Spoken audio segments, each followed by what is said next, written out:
welcome to our 2022 Wildwood FSX 179 DBKX. Starting right in the back bumper here, just kind of reach in that hole, pull that cap out of there. Inside of the back bumper, you're going to find your sewer hose. Take note of those two adapters there. That's how I'll be hooking it up to your sewer system. And the hose itself, once fully extended, is about 20 feet long. Just keeping it stored in the back bumper back here, just to keep any sort of stench out of the trailer, keep things that little bit cleaner. And then that cap just presses into place. Up in the corner from there, you get your cable and satellite inlets, just a coax cable plug into there, fire up at your TV location. Straight down from there, you're gonna find your stabilizer jack here. So what it's gonna do, it's just gonna run down, contact the ground, give it another turn or so just to firm it up, and it'll get rid of any sort of bounce or sway that you see you got in the unit right now. Keep things firm while you're out camping.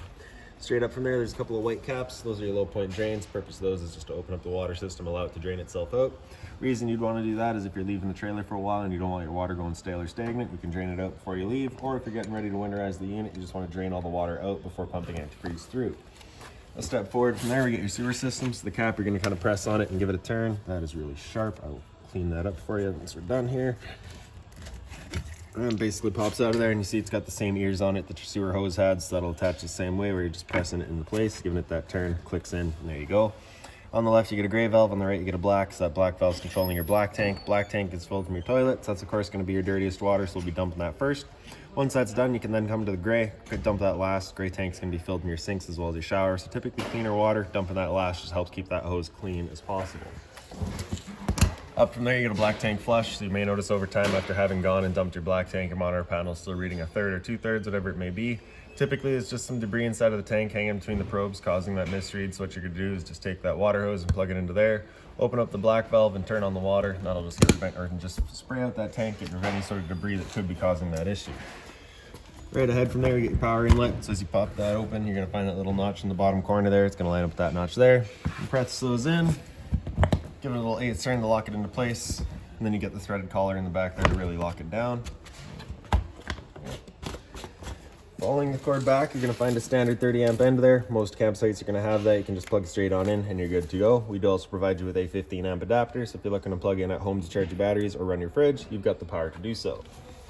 Another step forward from there, you get your fresh water inlet, so you're just going to pop that cap out of there and your water hose will go into there, turn on the water, that fills up your fresh water tank.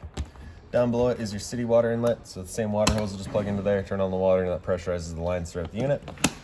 Down from there, you get your freshwater tank drain, so you just get that little white cap there, you'll unthread that, drains out the freshwater tank. Hot water tank's right ahead from there, so you line up that keyway and you can pop it on open. All of your controls for turning this guy on are just inside of the unit. Before we turn it on though, we just want to hit this relief valve there, make sure that shot of water comes out. And once we get inside and do turn it on, we will go over a reset procedure, and the button that I'll refer to is right here. The reason we're hitting that relief valve first is just to make sure that water comes out. That just lets us know that this tank is full, it's safe to fire it up, and we're not going to burn anything out by doing so.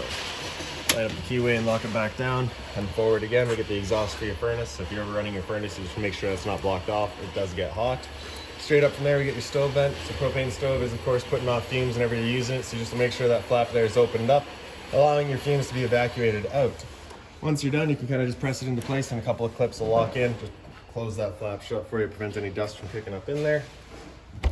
Storage compartment here, so that just opens on up. Magnetic latch holds it open. Inside of the storage compartment, you are going to find your water hose. Inside of that water hose, you're going to find this park adapter there that I was telling you about. So your 30 amp cord in there, 15 to a standard outlet. Around the front of the unit, you're going to find a little white box in the back of the unit there right up on the frame. So that's got that little key in it with it pointed up like that. That's your battery then turned on. If you were to turn it counterclockwise and pull it right out of there, that disconnects your battery from the system. Battery itself is housed inside of this box here, so as long as you're plugged in through that short cord in the back or your 7-pin to your tow vehicle, that battery is charging for you. Underneath this cover is your propane tank, so if you just kind of reach in the back, you can get to that valve there. And it is just a standard barbecue style of tank, so you just turn that valve to open it up. If you're looking to remove the cover completely, there's just 4 little snaps along the back here, and you can flip it up and pull it out of the way. Standard tongue jack up front, so one way's up, other way's down. This customer's also opted to go with an extra propane tank, so we're just leaving that loose for them, so they can grab that once they pick up the unit. Around the side of the unit, you get a little solar panel plug-in, so just a 2-prong plug into there, charges your batteries. Other end of your storage compartment, same magnetic latch holds it open. That little wind on the front there, that's for running all of your stabilizer jacks. It's just a standard 3/4 inch end on it. Customers also opted to go with tire guards as well as a surge protector, so we just got those in here for them as well.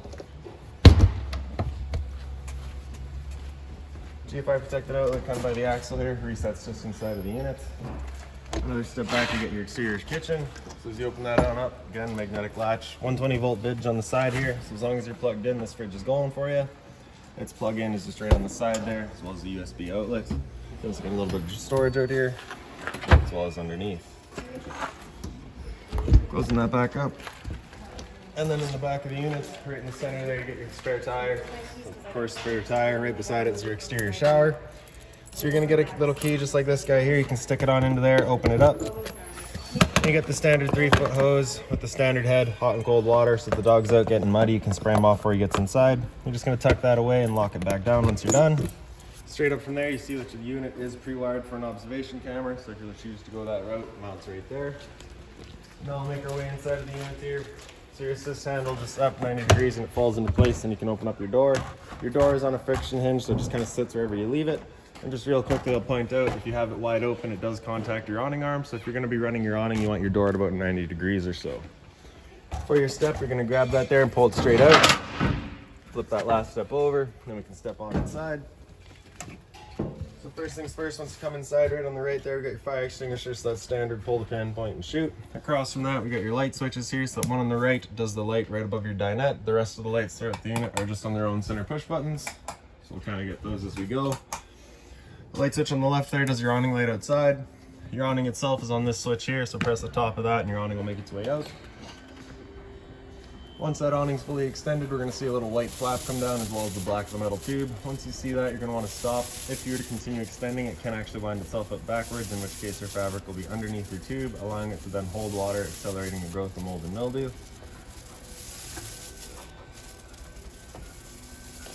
So there's our flap. It's just a little bit sticky today, so we'll just go out a bit further and then come back and it should come down. There we go. Right.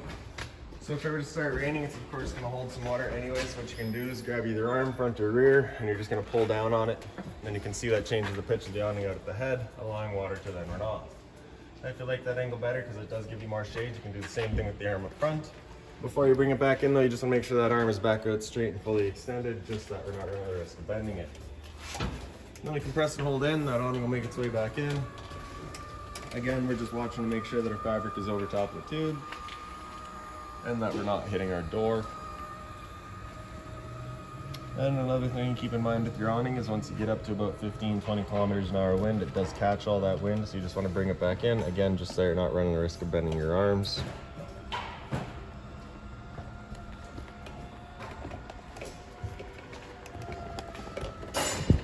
There you go. So straight up from there, you get two red switches. The one on the right there is your water heater, so as you turn that on, you get that little light up there letting you know your ignition sequence will start. Once that sequence is started, that light will go out. It'll try that 3 times. If after the 3rd try that hot water tank hasn't fired up, that light will come on and it'll stay on. At that point, you'll be going and using that reset button that we'd shown you. Stood right here, you can hear the click of the igniter and the whir of the flame. We know that tank is good. On the left there, the water pump switch, turn that on, turns on your water pump, drawing out of your fresh tank to pressurize your lines. Then you get your monitor systems up top there, so battery on the left. You can see we're currently C for charging, G would be good, F is fair, L is low. Your fresh tank, as you fill that up, you go to 1/3, 2/3 and full. Same thing for your black and your gray. Right behind us, you got USB charging as well as a power outlet on the wall there. And you can see the unit is pre-wired for a solar panel, so if you go that route, your solar panel charger controller will be mounted right there. Inside of that compartment, you're going to find a little Bluetooth speaker down in the corner. So because the unit doesn't have a dedicated stereo, you get provided with the Bluetooth speaker. You also get that binder there that has any remotes in it, any keys, any owner's manuals, anything like that for the unit, you'll find right in there. Storage across the top. Inside of here, we've got the customer's DVD player placed as well. So if we take these back cushions there and flip them up, that's of course your couch. Once you're done, you can flip them down, push them back, travel latch in the corner there, you're going to slide that up, and then you can pull that down towards you. Bring the mattress down with it. And there's your bed. Right? Once you're done, you're just picking up the base, holding it back away, and locking it back down with that latch there. Emergency exit over on the side here. Well, I guess first of all, your blinds throughout the unit just on a tension system, so they sit wherever you leave them. The emergency exit, you're pulling that red tab to get rid of the screen. Take this handle here, throw it outside, hop on out. You can see the customer's opted to have a TV installed, so we've got that on a mount just right here. Right behind it, you get your power outlet on the left. In the middle here, right in the back, you get your cable and satellite outlet. In the front there, you have an antenna outlet. Turning that antenna on, there's just a little button right beside it. Turns on the little green light there, just letting you know it is turned on. And then on the right side here is a pre-wire for Wi-Fi. To move that TV out, you're just going to pull that chain, that'll unlock it, and then you can pull it out, turn it around wherever you like it. Down from there, you get USB as well as a power outlet. Then up on the wall there, you get that little black box. That's your LP detector. Propane's heavier than air. It'll sit on the floor. That guy will detect it to start going off like a smoke detector would. Smoke detector itself is straight up from there. There we go. And then we get into your kitchen. So you have your microwave here, so that's pretty standard, just like home. Down below that's your range vent, so you get a light as well as your fan. So this is that fan that you want turned on with that flap outside opened up to evacuate our fumes from our stove. For your stove, the bifold cover just flips on back. You're going to hit that power button there, turns on the knobs, also activates the igniter. So if you have that turned off, you get no ignition. Turn it on, that activates the igniter. Press and hold, turn it over to high, turns itself on. Down below that's just a little bit of storage here. Furnace outlet down below it. So once we fire that furnace up, you'll be able to see in the bottom left corner, you can actually see the flame once it fires up. The storage beside it here. If you're looking to winterize the unit yourself once it comes time, both of these panels just have a little screw right in the bottom center. You're going to pull those out, get them out of the way. That gives you access to your water tank as well as your water pump. Top, we get your sink there, so it's just the dual hard covers. They're made of the same material as your countertop there. Hot and cold water, of course, with the immobile head. There's also a little light right above and some storage above that.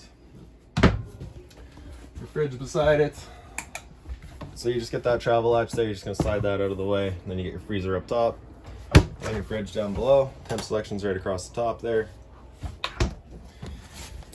Inverters down below that, press it front and center, pops on open. You get all your breakers on the left. Whenever a breaker breaks, it's going to sit in the middle, so just turn it off and then back on to reset it. And then on the right side, you get all of your fuses. And then in the dinettes here, you get your storage on either side. And then same sort of tension blind there. Pull that tab towards you, you can slide the window open and shut. The table here, so currently set up as your dinette, of course. If you're to take the table and just kind of wiggle it up, you can get the legs out of the table. Same thing with the legs out of their bases, lay them down. And then you'll take the table and you just kind of lay it underneath each cushion here. Take the back cushions to fill in the table and create a bed. Thermostat controls right here, so this is for your furnace. So with that slider all the way over to the left, that's it turned off. All the way over to the right is max heat. Temperature readout in the bottom. Temperature selection is just going to be having that slider anywhere in the middle. So once that guy fires up, like I was saying, you can actually see that flame in the bottom left corner. And the downside to this furnace, however, is that it is not ducted. It is just outletting all of its air right there. So if you're looking to move the air forward and back, you just want to get yourself a little fan or something to assist in that. So like I said, all the way over to the left until it clicks, that'll turn it off. And that's that. You get your bunkhouse up here. It's pretty well identical. Up top, you just get the little light. Down below, you get the same sort of light there. And here you're also going to find the TV box as well as the DVD player box just for storage if you wanted them. And underneath is just kind of a doghouse storage. Then into the bathroom here. So once you get in here, your light switch is straight up top there. Right in the back, you get a roof vent. You're going to turn that knob to open it up. Customers also opted to go with the Max Air roof covers, so we got those up there as well. Right in the back there, you turn on the fan. Standard head and hose in the shower, hot and cold water, of course. The curtain just has its little strap right there, just on a little Velcro. Toilet just flips on open. You get your flusher on the right side there. A little bit of storage down below your sink, just being mindful of your drains and your water lines. Hot and cold water rated, of course. And then your geofire protected outlet. The test on the left, reset in the center. So if you ever have outlets that don't work, it's the first thing you should check. And then your medicine cabinet up top here. And lastly, we'll just go through your air conditioner. So you get your fan low and fan low again. So that's just moving air around. There's no cooling. Same idea on high fan, just the high fan moving the air around. Then you get into low cool. So that's the low fan is going to be running with the compressor, cutting in and out as needed. All right. And then you get your high cool. So that's just your high fan with the compressor on as well. So that's all your different settings for it. In the back here, you have a temp selection knob. Typically, you're just going to be leaving that in max cool though. You'll notice it does have the option for heat. That would be if the unit had a heat pump installed. It does not. We have a dedicated furnace, so you're just going to be leaving that temp selection in max cool. So that's about it for this little guy. If you've got any other questions on the unit, please feel free to give us a call, 204-237-7272.